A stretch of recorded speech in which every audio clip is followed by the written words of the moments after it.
Bem-vindos às Pfizer Talks. O grande desafio das próximas décadas é, sem dúvida, a questão das alterações climáticas e a saúde não está desatenta aos fenómenos que podem daí advir. Para nos falar do futuro e do que podemos esperar, temos connosco o médico infecciologista em Medicina Tropical, Jorge Atoguia. O professor Jorge Atoguia é doutorado em Medicina Tropical pela Universidade de Lisboa. Foi diretor da Unidade Clínica das Doenças Tropicais do Instituto de Higiene e Medicina Tropical até 2010 e presidente da Sociedade Portuguesa de Medicina do Viajante. Bem-vindo, Sr. Professor Jorge Atoguia.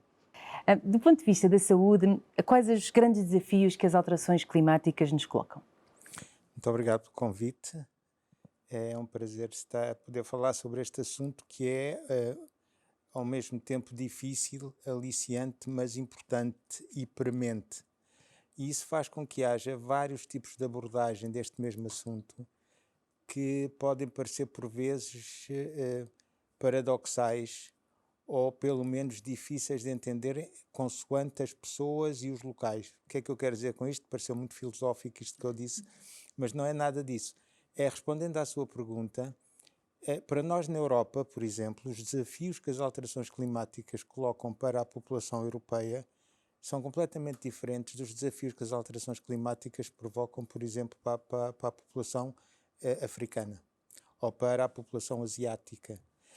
Se para nós essas alterações climáticas são sobretudo climáticas, isto é, as grandes catástrofes do ponto de vista das inundações, do ponto de vista dos ventos ciclónicos, do ponto de vista dos terremotos, que depois por si só vão condicionar alterações do ponto de vista estrutural das estruturas, das infraestruturas, e a partir daí vão existir vários tipos de problemas do ponto de vista de saúde, começando obviamente pelos traumáticos, mas depois continuando com os problemas infecciosos. Ou então o outro grande problema que tem a ver com o clima, que é o aquecimento global que nós estamos todos a sentir.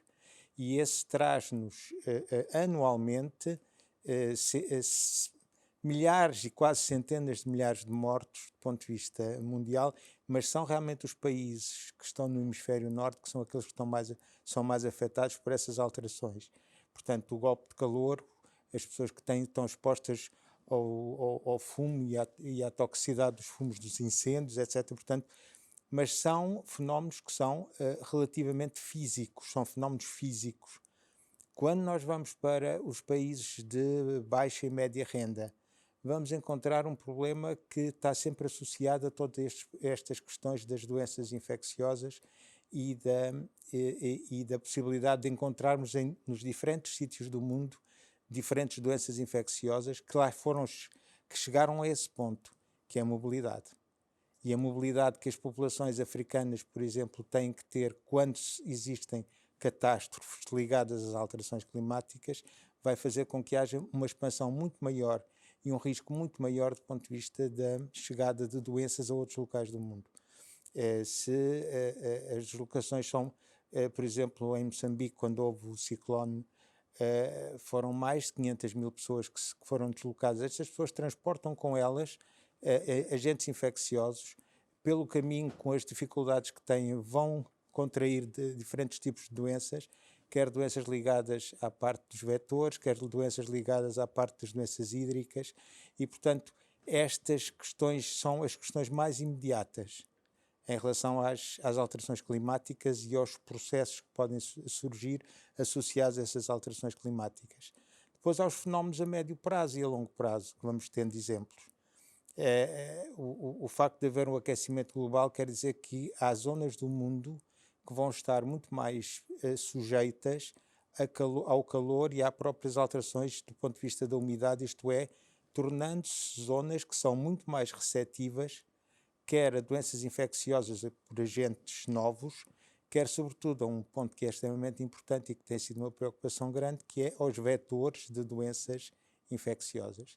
E nesse aspecto a Europa começa a ser, tal como os Estados Unidos, por exemplo, são já bem caracterizados alvos desses riscos. O professor já foi levantando um bocadinho o véu sobre esta questão que eu gostava de colocar, que é que novas doenças ou epidemias poderão ser causadas pelas alterações climáticas e se há alguns micro-organismos que o preocupem, que pense que estejam especialmente preparados, por exemplo, para a questão do aquecimento global, que também já falou. Eu acho que existem sobretudo vetores preparados para o aquecimento global. Os micro-organismos virão por acréscimo. Embora seja curioso, por exemplo, que há pouco tempo houve um estudo muito interessante sobre Campylobacter a nível mundial e resistência do Campylobacter aos antibióticos. E é verdade que tem havido muito mais casos de campilobacteriose a nível mundial, sobretudo a nível intestinal, mas depois com as complicações, e que pode ter a ver exatamente com esta questão.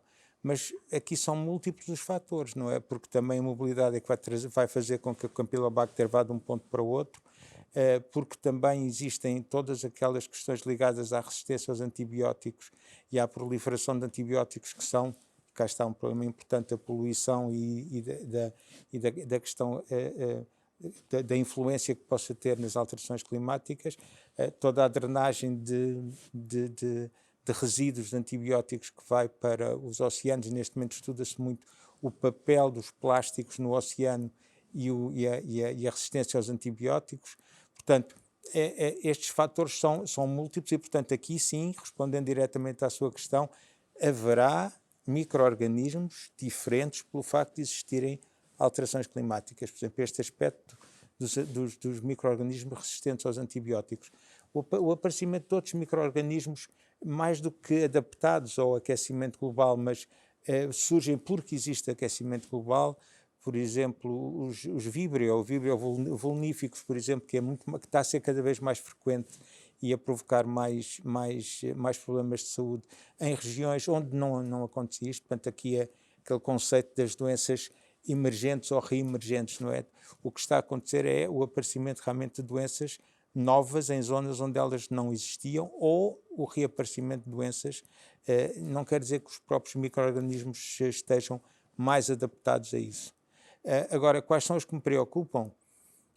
É provável que aquilo que me preocupe mais neste momento são os micro-organismos que nós não conhecemos, ou que temos apenas uma ideia muito vaga.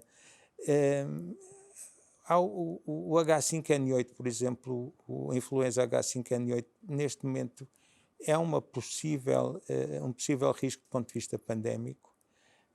Alguns vírus asiáticos ligados, que são zoonoses, continuam a ser considerados vírus de risco, como o vírus Nipah, que tem a ver com os morcegos, e, portanto, as pessoas infectam-se são morcegos frutíferos, e, portanto, eles infectam o próprio fruto e depois as pessoas podem ou ingerir e dar quadros encefalíticos complicados. O vírus Hendra, que é uma zoonose também, que afeta cavalos e outros animais. Portanto, são vírus novos que podem surgir. E aqui muitos deles não têm a ver realmente com as alterações climáticas. Quais é que pensa que poderiam ser algumas medidas que se poderiam começar a planear desde já para serem implementadas a curto, médio e longo prazo, para tentar salvaguardar aquilo que virá aí no futuro, para salvaguardar, no fundo, a saúde das populações? Essa é a pergunta mais difícil, não é?